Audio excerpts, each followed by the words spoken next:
What is up, guys? Welcome back to the channel. Panda here, and thank you so much for stopping by. Today I bring you another video for Knighthood. Now earlier today I posted a video about the Onslaught dungeon, my sort of beginner's guide, tips to kind of enter in to the Onslaught dungeon, and I asked you guys a question in that video, and I said, hey, do you guys want to see a floor by floor guide? Well, most of you said yes. So here is floor 1 of the Onslaught dungeon. I have cleared this once.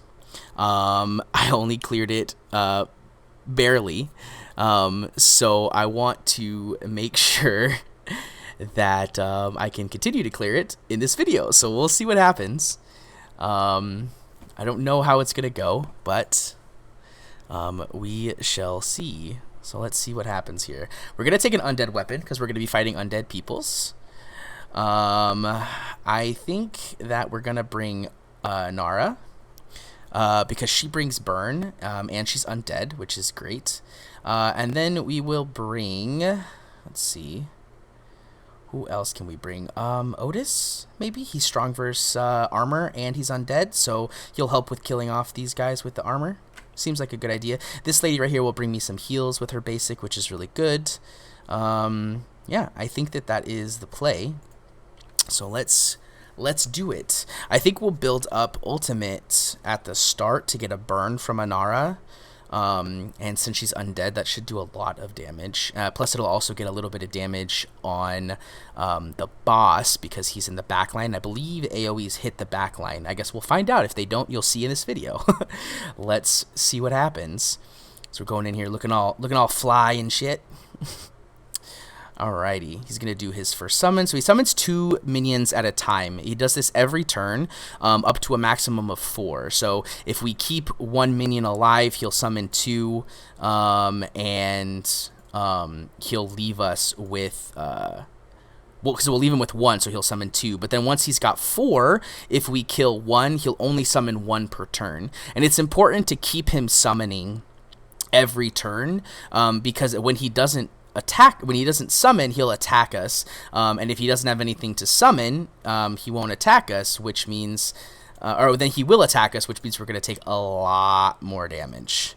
Alright, so let's see, you want to use Otis here. Let's see, 127, 118, so it's actually a little less damage than our hits are, I think, so maybe not worth to use him.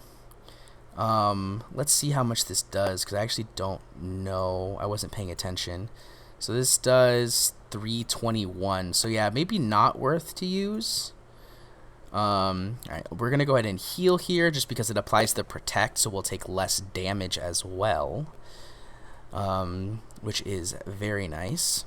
The good thing is the gauntlet we're using actually gives us rage whenever we take damage. So phases like this that have lots of enemies actually builds our rage meter up pretty quickly. At least a lot quicker than like every other stage. Alright, we'll do this. We'll get 50% rage gain. Alrighty. I think this is going pretty good so far. We're not taking too much damage. We're about to heal up again on this turn, I think, as well. We should, or we'll come close. 1, 2, 3. We're not gonna heal. Instead, ooh, actually, no, we don't want to do this either. Now that I think about it, no, we don't want to do that either. So let's do this. Let's see how much damage it does to this guy. 121, 121. So it's 242 damage. Yeah, no, we don't want to use that. We actually want to use this as the first action on our turn because then there'll be 4 guys up. So we'll get the most amount of damage out of it. I think that's the better option. So we'll do this. Anara should be on the top here. Yep, chance to burn. Strong versus undead should deal a pretty good amount of damage. Lots of damages. Let's see here. Yeah, 507, and it applies the burn. That's really good. So we'll just do I'll just do like a 1, 2, 3. There we go. That cleared off a lot. That was a good ult, I think. He should die from this burn, hopefully. Nice. And he won't die, but he'll take lots of damage. And then he will summon 2 guys. And then I think we're going to heal here for sure. Get the defense up. Boom.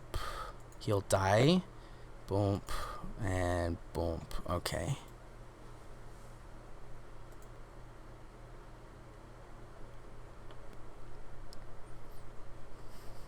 Nice. So he's got one more summon. And I think we only have this guy left. Oh, no, there's two guys left. Okay. I think we're in a good spot, though. We've still got a little under half our armor. It's our turn again. He's not going to summon this next turn. But I want to try to get another ult off if I can.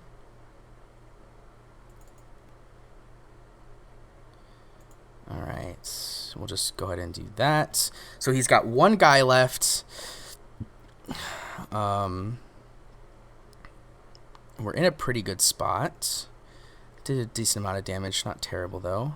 I think we can get an ult off. 2, 3. There we go. All right, so we're gonna heal here, and then next turn we will ult.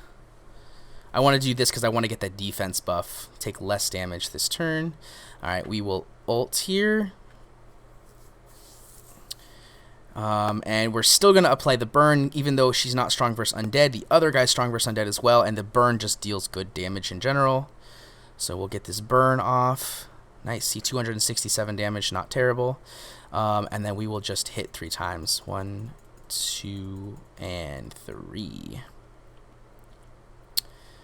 Alrighty. So we're in a pretty good spot, I think. Taking some burn damage, not a lot of burn damage. But as long as we keep building up our passive to heal and get protect, we should be fine. I think that the strat for this first boss is going to be... I think the strat for most of these bosses is going to be to bring a healer, and then to bring a damage dealer that is good versus the enemies you're fighting, like the summons that the guys summon. Preferably AoE if you can. So like Vordry would be really good. Ursula would be really good. And I think that's the way where you guys are going to beat these stages is one healer and one AoE damage dealer, or at least a single target damage dealer that is good versus what we're fighting. So guys, that's it. It was not as easy as I was expecting it to be, even though it was the first stage. I definitely thought it was going to be a little more difficult than how it went, but I will take it. It's not that bad. So we get this wooden chest. Let's go ahead and we'll go open this chest too. See what we get from it. Alrighty, let's go to the vault. And scroll, wooden chest. So here we go. So in the wooden chest, we can get drops of humility, tomes, and cores. I don't know if it's single drops, if it's multiple drops. I don't know. Let's find out though. We'll open it once. Alrighty. Here we go. I was also told, since we're opening this up, that apparently you know you're going to get a purple or better if your guy like jumps up and down before opening the chest, I think is what they said, or after opening the chest.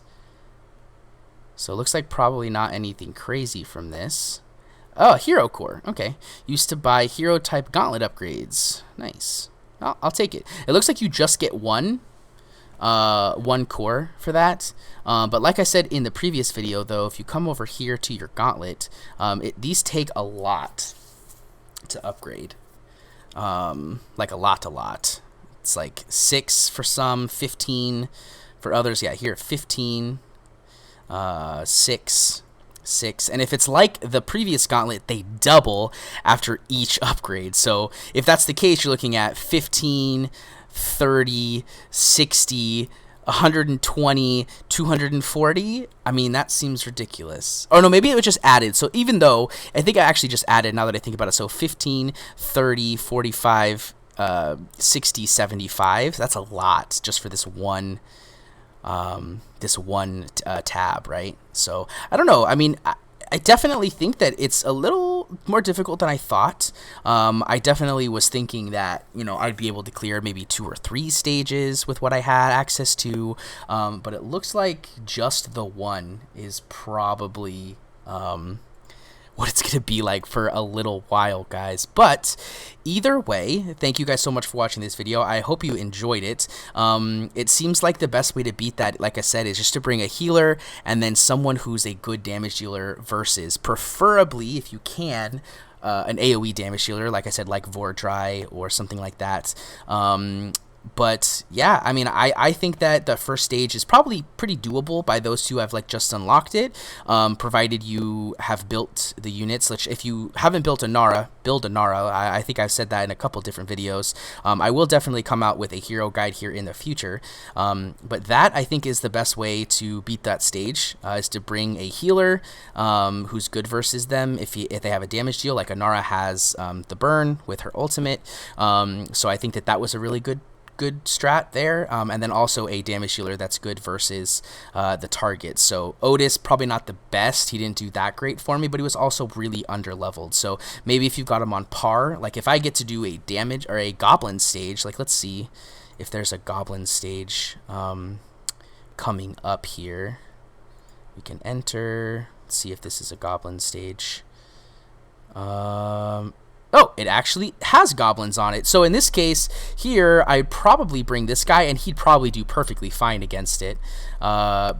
So that is definitely a possibility, and I'd probably bring my Colt weapon here, and this would probably work. And then I bring a healer, so I could bring like Wormwood, a lower level healer. I could bring one of these guys here. Maybe I would bring Tristan, because he has Rejuvenate on his basic, and I don't, he actually does do damage with this, so I might not bring him, because if there's a golem stage, it probably would be better. Zoe does freeze, I think. I don't think she heals. Oh yeah, actually she does heal. This might actually be really good as well, possibly, potentially, because she does have the heal with a chance to regenerate on her ultimate. And here she freezes the back row, which I don't know if these guys are immune to freeze or not. I'm not sure, but either way, I definitely think that bringing someone who's very strong versus what you're fighting as a DPS, and then bringing a healer of some kind, is definitely the way to go. Hopefully that works for you guys. I think Anara is probably the best for that stage because she's undead. Has a big rage ultimate with burn on it, and she's a healer as well with her basic, so I think she will definitely be a good one for that first stage. But yeah, that is going to be it for me today, guys. Make sure you like the video if you liked it, dislike it if you didn't. Leave a comment down below with what teams you guys used to clear the Onslaught dungeon, and if you guys got your first Onslaught dungeon clear because of my video, let me know. That'd be so awesome to hear. Let me know. I appreciate all the comments you guys leave. I do my best to reply back to each of them, to be active in the community. And if you guys like my content, want to see more of my content, make sure to hit the subscribe button along with the notification bell to the right of it to see when my videos go live. That's it for me, guys. Thank you so much for watching, and I'll see you in the next one. Peace.